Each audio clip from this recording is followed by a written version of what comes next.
Bonjour, bienvenue sur la Prépa et moi, la chaîne consacrée aux études. Que tu sois au lycée, en classe préparatoire, à la fac, en BTS ou même que tu reprennes tes études, bienvenue.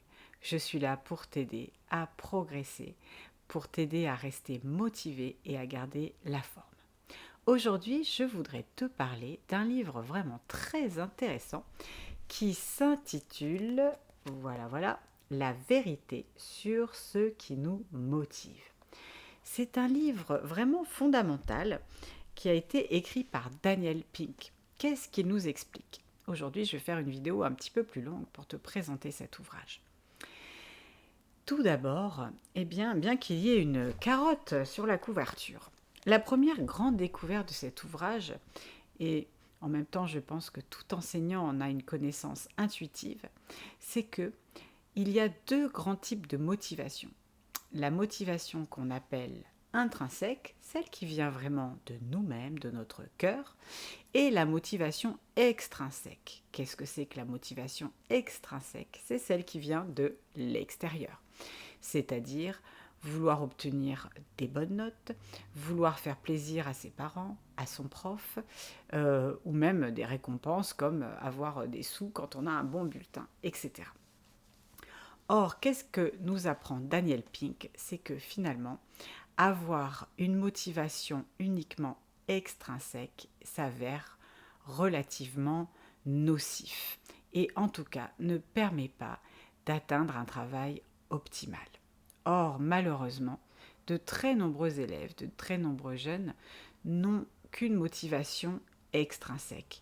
Ils travaillent parce qu'il faut travailler à l'école, mais sans savoir vraiment ce qui les motive au fond. Et c'est pour ça que pour moi, c'est vraiment très important de vous amener à vous interroger sur ce que vous aimez, sur ce qui vous motive profondément, en particulier quand vous vous retrouvez à des moments où vous réfléchissez à votre orientation. Donc, pour revenir à notre livre, que nous dit Daniel Pink? Eh bien, il nous dit que cette fameuse méthode de la carotte et du bâton est nocive, sauf quand il s'agit de tâches très simples et répétitives, pour lesquelles elle n'est pas très embêtante, très nocive. En revanche, dès qu'il s'agit d'accomplir des tâches qui demandent beaucoup d'engagement, une motivation intrinsèque est bien préférable. Et même, figurez-vous que favoriser la motivation extrinsèque, celle qui vient de l'extérieur, la fameuse carotte ou bâton, je travaille parce que j'ai peur d'avoir de mauvaises notes par exemple, ce que notre système scolaire favorise énormément, cette fameuse motivation extrinsèque peut même détruire la motivation intrinsèque. Donc imaginez un petit peu le cercle vicieux. Ici, pourquoi? Parce que également cette motivation extrinsèque bride la créativité de celui qui est en train de travailler. Ensuite, qu'est-ce qu'elle fait? Et ça, malheureusement, nous le constatons tout le temps dans les salles de classe. Eh bien, cette importance de la motivation extrinsèque favorise des comportements comme ne pas venir à un contrôle parce qu'on a une bonne note au contrôle précédent et qu'on espère juste être noté absent et garder une bonne moyenne. Cela implique aussi parfois, bien sûr chez certaines personnes, pas toutes, des comportements encore plus répréhensibles comme de la triche par exemple. Pourquoi? Pas parce qu'il n'y a aucune motivation intrinsèque, puisque le seul objectif est de sembler correspondre à un standard extérieur.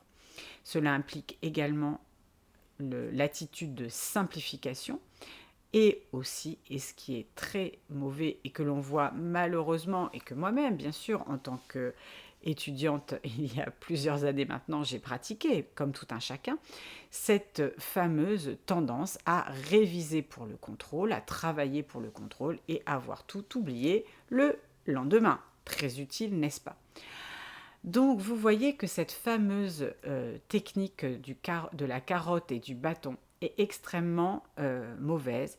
Elle favorise la triche, elle favorise le travail à court terme et finalement elle aboutit à des résultats assez peu satisfaisants. En tout cas, en tant qu'enseignante, c'est ce que je constate malheureusement assez souvent dans mes salles de classe, y compris d'ailleurs de la part d'élèves qui ont parfois de bons résultats. Alors, que peut-on mettre en face de cette motivation extrinsèque? Eh bien, c'est la motivation intrinsèque. La motivation intrinsèque, elle vient du fond de l'individu. Alors vous allez me dire, oui, mais moi, si rien ne m'intéresse, comment est-ce que je vais faire?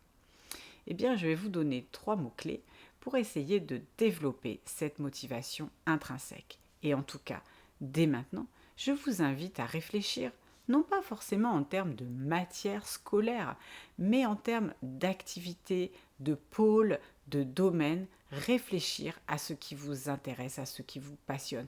Et si vous êtes en train de chercher à vous orienter, sur Parcoursup par exemple, eh bien réfléchissez aussi au type d'activité que vous aimez faire. Est-ce que vous aimez être en extérieur? Est-ce que vous aimez être derrière un ordinateur? Est-ce que vous aimez être en contact avec les gens?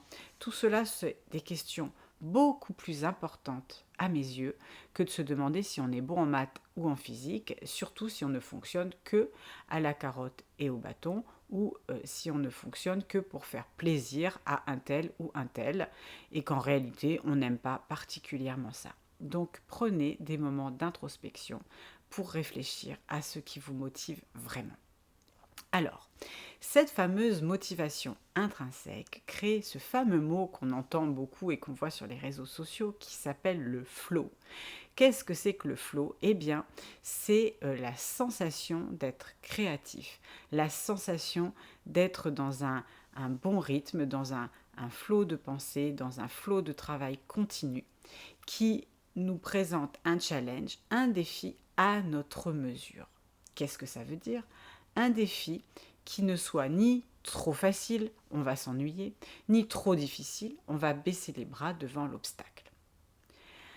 Alors, comment peut-on faire maintenant pour créer cette motivation intrinsèque? En tout cas, qu'est-ce qu'on peut mettre en œuvre pour la favoriser, la faire émerger, lui laisser la place d'exister?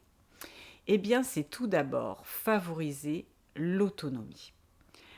Or, vous voyez que très souvent, dans les salles de classe notamment, ou même dans l'attitude des étudiants, des jeunes, on n'a pas très envie d'être autonome, on veut vraiment qu'on nous donne un travail hyper cadré, qu'on va suivre petit à petit, parce qu'on n'a pas forcément envie de prendre ces responsabilités-là. Or, être autonome, qu'est-ce que ça peut vouloir dire très concrètement? Eh bien, cela peut vouloir dire que, par exemple, vous rentrez le soir chez vous, après votre journée de cours, que vous soyez au lycée, à la fac, en prépa, donc vous avez une journée plus ou moins longue, c'est sûr. Et là, vous savez que vous allez vous mettre au travail, puisque c'est votre projet, et au lieu d'avoir un emploi du temps hyper strict avec les matières qui sont écrites, eh bien vous allez vous demander, oh tiens là, qu'est-ce que j'aurais envie de faire maintenant? Qu'est-ce qui me motive?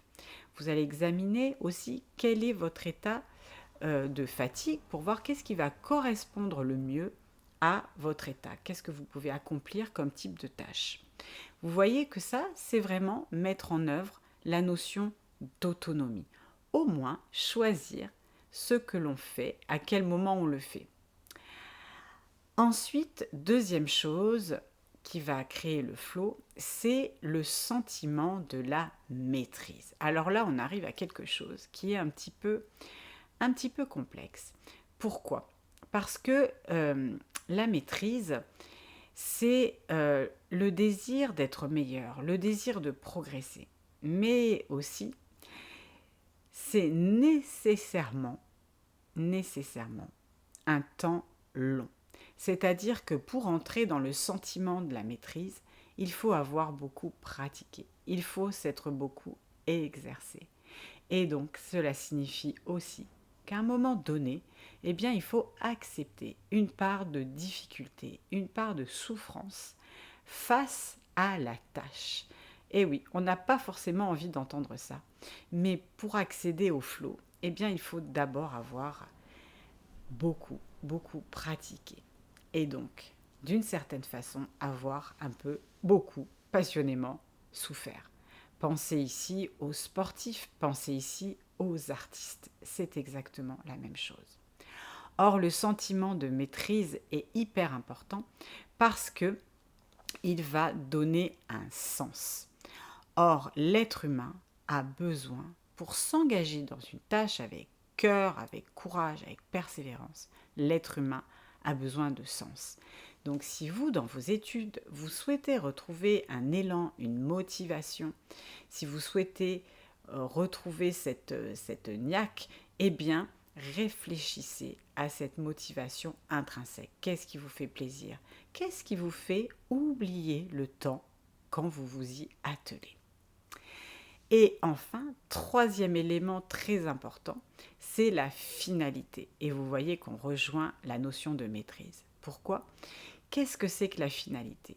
Eh bien, c'est pourquoi je fais tout ça. Quel est le sens à tout ce que je fais? Or, tous les êtres humains ont besoin de trouver du sens à leurs actions.